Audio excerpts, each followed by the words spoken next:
Hello and welcome to the 11th instalment of this exciting series of shows sponsored by Dublin City Comics and Collectibles, where we, the full force, take an in-depth look at the old Action Force comics in no particular order. We are currently making our way through the first Action Force mini-comics in this special sub-series of shows, and now we get to the second.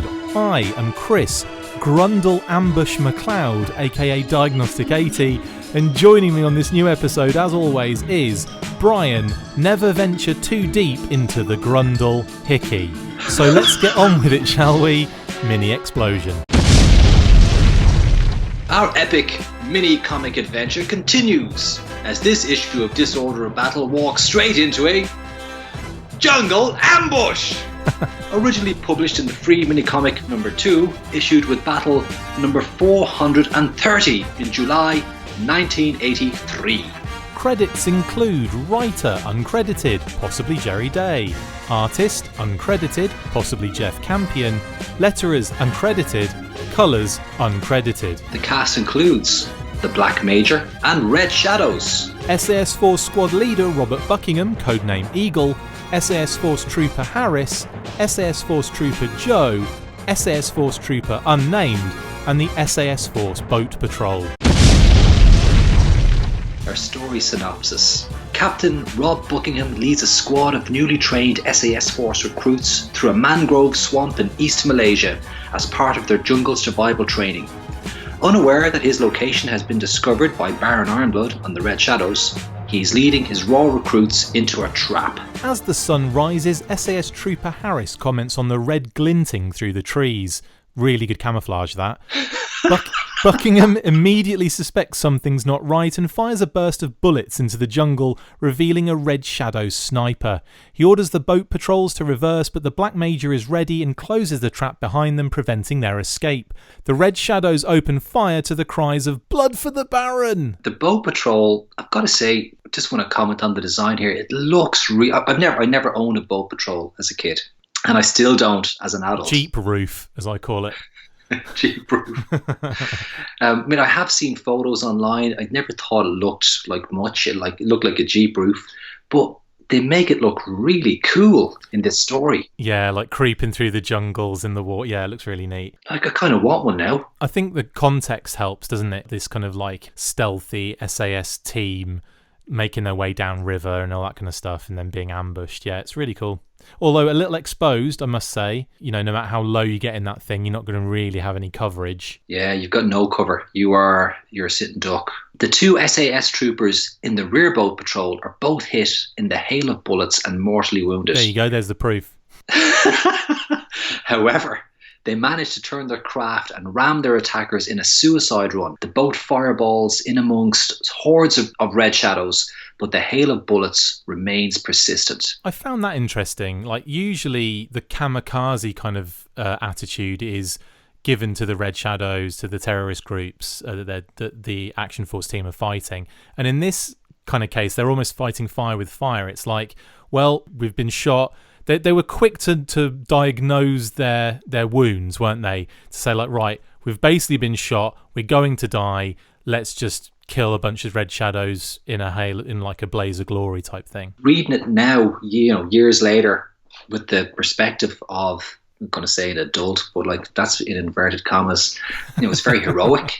But at the same time, it was very extremist as well. So it may be a little bit uncharacteristic for our heroes, but certainly they're doing their bit to help their comrades. Yeah, you'd think like they would just like maybe get in a position where they could fire kill as much as possible until they died, not necessarily commit that kind of act. But at the same time, I'm more interested and more surprised in how quickly they diagnose their wounds. It's like, I've never been shot. I've never been in a situation like that.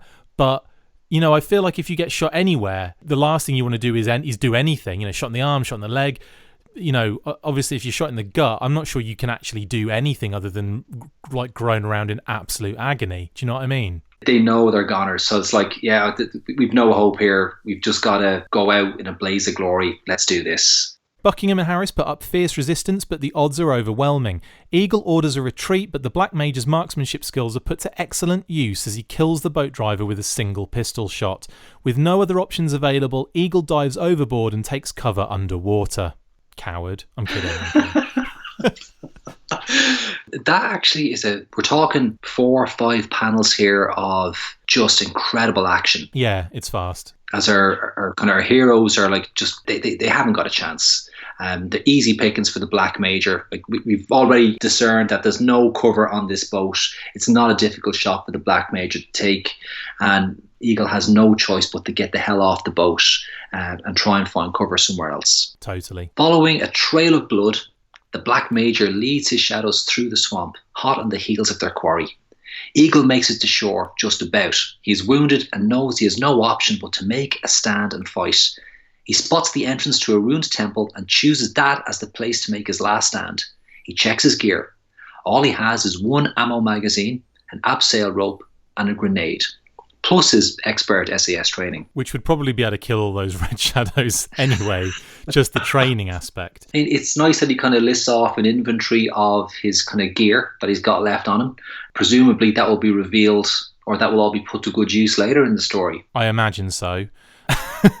This is not the first time we've seen temples either, is it? Well, actually, it's the first time we've seen a temple at this stage, if we were reading it at the time, but it crops up later on in the story, I should say. So we did a previous Disorder of Battle, which focused on Baron Ironblood's change of identity to Cobra Commander. And I did do a little bit of research to see, well, you know... That looked like a much bigger temple, didn't it? You see Destro coming in at a particular angle, or Red Jackal coming in at a particular angle, and in the distance the temple looks huge. The temple in this comic, it looks a lot smaller, but when you look at the geographic location, we know that this is in eastern Malaysia. And if you flick back to the story with Cobra Commander, or when Baron Ironblood becomes Cobra Commander, World Enemy Number 1, there's a scene where Jammer is going back over some radio communications between Red Shadows during the Action Force assault on all their bases. And one Red Shadow says Baron Ironblood is in IND, and then it cuts out. And Skip says IND could be India, it could be Indonesia, it could be Indochina. Yeah. And Malaysia is right smack bang in the middle of all of them. So geographically, it's interesting that Cobra Commander is born in the same part of the world as where they're trying to track down and kill Eagle. Yeah, that's cool. I like that. And also, it seemed to be a thing of the time to have temples and jungles. I mean, Indiana Jones was Indiana Jones out at that point, Temple of Doom and so on and so forth. I mean, we could have had that, yeah. Even if it wasn't, I mean, it was that kind of, you know, there was a lot of media, a lot of comics did the whole temple thing, and that was always like a big kind of thing, wasn't it, in kids and kind of boys comics of the time. There was a TV show on as well, Tales of the Golden Monkey, I think it was. It was probably set maybe kind of a World War II era, set out in the Far East. And I'm pretty sure there's a few temples in that as well. The Black Major and the Red Shadows track Eagle to the temple where he is hiding out.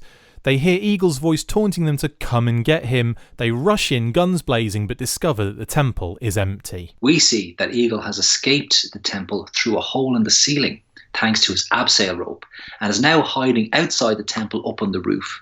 He tosses his last grenade through the hole and into the Red Shadows, then abseils back in on top of the Red Shadows to empty his last magazine into any survivors.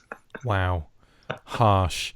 But yeah, again, like that, he's utilising what he has left, isn't he? Like he's used the rope to climb out of the actual tomb, he's lobbed the grenade in, and then he's finished over anyone else off with the rest of his magazine. It's actually, you know, great use of very limited inventory and a superb ambush. The fact that he kind of almost throws his voice by just talking into the hole makes it sound like he's in there. Yeah, that was neat. As the smoke clears, Buckingham sees the silhouette of the Black Major in the dim light of the temple. He fires his last bullet, and although he hits his target, he realises he's been duped.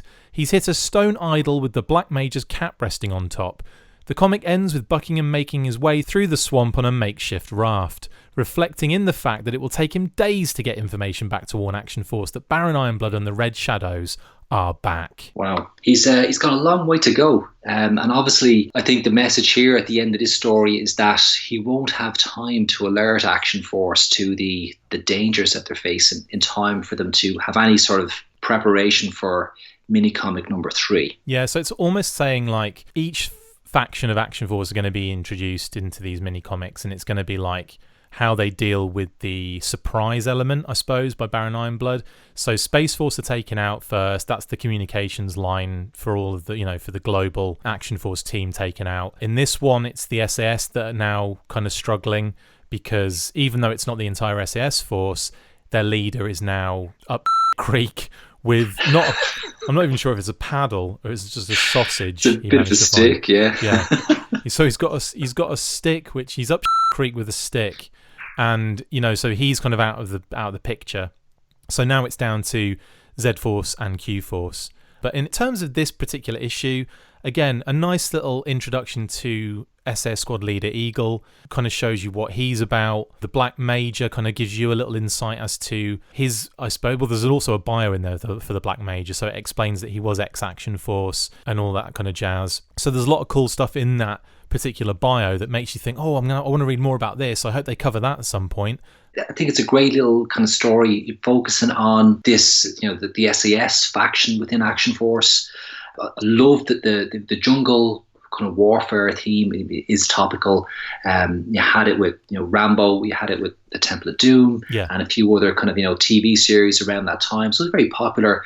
So it was great to kind of see that in there. Surprised at the lack of quicksand in this one, though. No quicksand.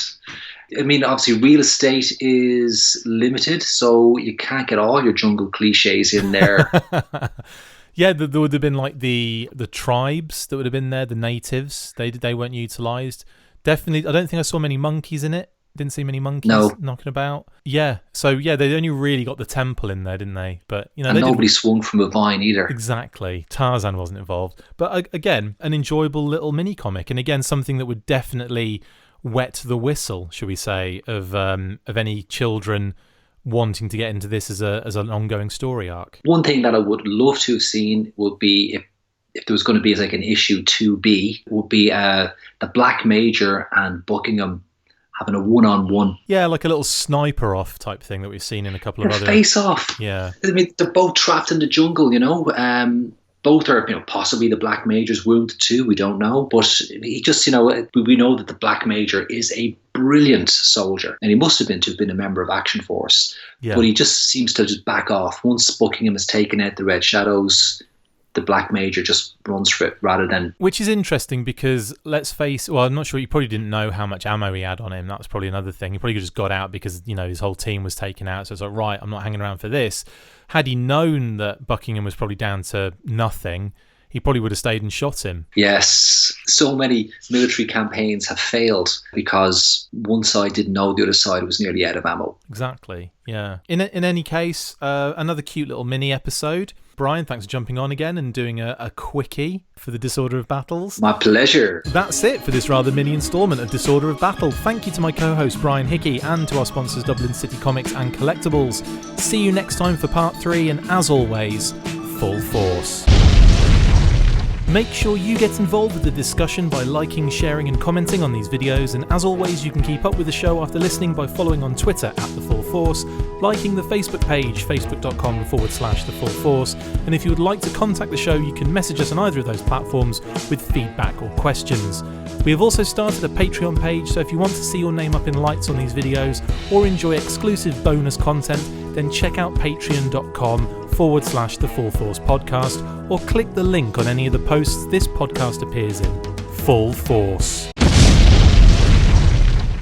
And a big shout out to our sponsors, Dublin City Comics and Collectibles. Located at 46 Bolton Street, Inns Quay, Dublin 1, Ireland, you can visit their website at dublincitycomics.ie and on Facebook at facebook.com/Dublin City Comics.